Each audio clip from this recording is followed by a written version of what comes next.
আরাধনার যাত্রায় এই প্রথম অনুশীলনে আপনাদেরকে স্বাগত জানাই। যেভাবে ইন্ট্রোডাকশনে আমরা বলেছিলাম যে আরাধনার যাত্রা আমরা রোমিও 12 অধ্যায় থেকে 15 অধ্যায় পর্যন্ত একটা বিশেষ অনেকগুলি অংশ নিয়ে আলোচনা করব। সো আজকে আমরা রোমিও 12 অধ্যায়ের এক পদ নিয়ে আলোচনা করব, যেখানে 3টে ভাগ রয়েছে, অর্থাৎ আমরা 3টে অনুশীলনের মধ্যে দিয়ে যাব। অর্থাৎ আমরা 3টি ভাগ করে নেব এই রোমিও 12 অধ্যায়ের এক পদকে। আমরা যদি রোমিও 12 অধ্যায়ের এক পদকে একসঙ্গে পড়ি, সেখানে বলছে সাধু পৌল, অতএব হে ভ্রাতৃগণ। এই জিনিসটা জেনে রাখবেন যে যখনই বাইবেলে ভ্রাতৃগণ বলে আহ্বান করা হয়েছে, তার মানে ভ্রাতা এবং ভগিনী উভয়কেই বলা হয়েছে। অর্থাৎ ভাই এবং বোনেরা, হে ভাই এবং বোনেরা, ঈশ্বরের নানা করুণার অনুরোধে আমি তোমাদিগকে বিনতি করিতেছি। অর্থাৎ সাধু পৌল এই রোমিওর পত্রে এখানে প্রার্থনা করছে রোমিওদের লোকেদের প্রতি, তোমরা আপন আপন দেহকে জীবিত, পবিত্র, ঈশ্বরের প্রীতিজনক বলিরূপে উৎসর্গ করো, ইহাই তোমাদের চিত্ত সঙ্গত আরাধনা। অর্থাৎ এখানে আমরা 3টে ভাগ পাই। প্রথমটা হচ্ছে দেহকে জীবিত, দ্বিতীয় ভাগ হচ্ছে পবিত্র, ঈশ্বরের প্রীতিজনক, এবং তৃতীয় ভাগ হচ্ছে চিত্ত সঙ্গত আরাধনা। সো আমরা এই প্রথম অনুশীলনে জীবিত দেহকে বলি স্বরূপ বিষয়টাকে নিয়ে আলোচনা করব।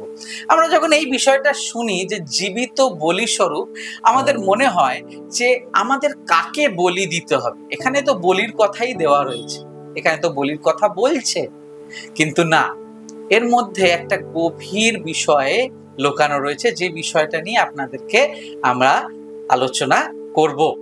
এখানে একটা সুন্দরভাবে সাধু পৌল অফার করছে, অর্থাৎ বিনতি করছে, তারা যেন তাদের সম্পূর্ণ দেহকে ঈশ্বরের সম্মুখে সমর্পণ করে। এটা শুধু বাহ্যিক রূপে নয়, এটা অভ্যন্তরীণ দিক থেকে, অর্থাৎ ভেতর থেকে এবং বাইরে থেকে, উভয় থেকেই যেন আমরা আমাদের জীবনকে ঈশ্বরের কাছে সমর্পণ করি।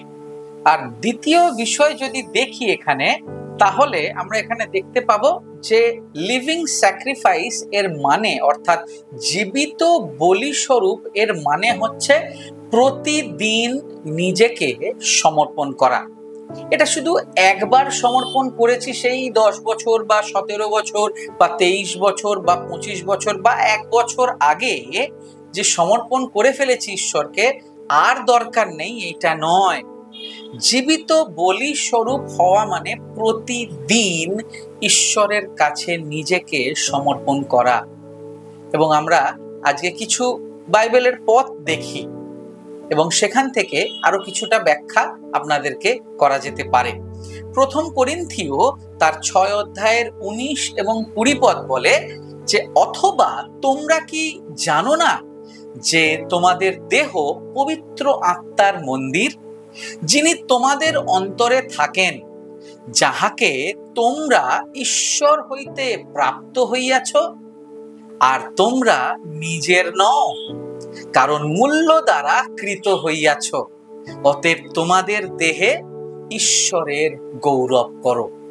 এখানে খুব পরিষ্কার ভাবে সাধু পৌল করিন্থীয় মণ্ডলীকে লিখছে যে তোমরা কি জানো না তোমরা পবিত্র আত্মার মন্দির।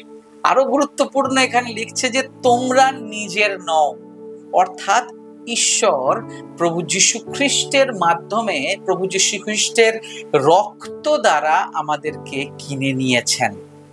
এবং শেষে বলছে যে তোমাদের দেহে ঈশ্বরের গৌরব করো। অর্থাৎ প্রতিদিন আমরা যখন নিজেদেরকে সমর্পণ করি, আমাদের ব্যবহারে, আমাদের আচরণে, আমাদের কথাবার্তায় আমরা কিভাবে চলি, এই বিষয়েও ঈশ্বরকে গৌরবান্বিত করে। আমরা আরাধনাকারী হিসাবে আমাদের প্রতিদিনের জীবন কেমন? চিন্তার বিষয় আছে।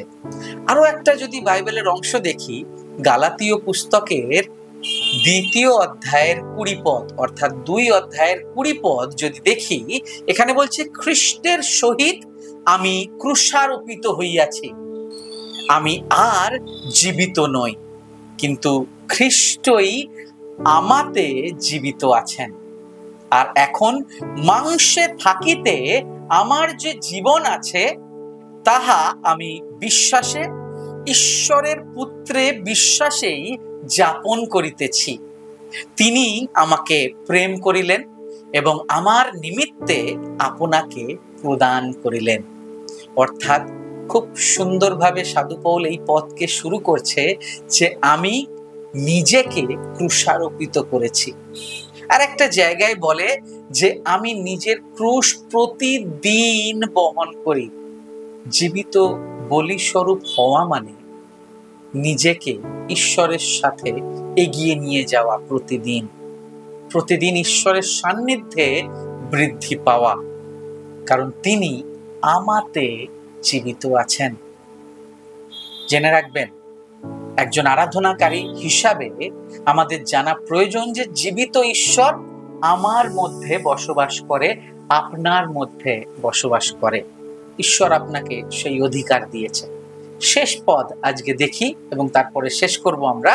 লুক লিখিত সুসমাচারের 9 অধ্যায় 23 পদ বলছে যে আর তিনি সকলকে বলিলেন, কেহ যদি আমার পশ্চাৎ আসিতে চায় বা ইচ্ছা করে, তবে সে আপনাকে অস্বীকার করুক, প্রতিদিন আপন ক্রুশ তুলিয়া লউক এবং আমার পশ্চাৎগামী হোক। অর্থাৎ প্রতিদিন নিজেকে সমর্পণ করার অর্থ হলো নিজেকে ত্যাগ করা, আমিত্বকে দূর করা, আমিত্বকে সরিয়ে ফেলা নিজের কাছ থেকে। যদি যীশু খ্রিস্টের পশ্চাৎগামী আমরা হতে চাই বা আমরা হই, তাহলে আমিত্বকে, মি মাইসেলফ, এই বিষয়টাকে সরিয়ে ফেলতে হবে এবং যীশু খ্রিস্টের পশ্চাৎগামী হতে হবে। এখানে পরিষ্কারভাবে লেখা রয়েছে যে সে যেন নিজেকে অস্বীকার করে। আমার গর্বকে, আমি এই করতে পারি, আমি ওই করতে পারি, ওফ আমি স্টেজে কি সুন্দর গিটার বাজাই, এই আমিত্বকে সরিয়ে ফেলতে হবে। বন্ধুরা, আজকে আমি যখন শেষ করছি এই প্রথম অনুশীলন, আমরা কি প্রতিদিন নিজেদেরকে সমর্পণ করি? যদি না করি, আজকে থেকে শুরু করি, কারণ এটা আরাধনাকারী হিসাবে আমাদের প্রতিদিনের আরাধনা। যখন আমরা নিজেদেরকে বলিস্বরূপ, দেহে বলিস্বরূপ সমর্পণ করতে পারি। ঈশ্বর আপনাদের প্রত্যেককে আশীর্বাদ করুন।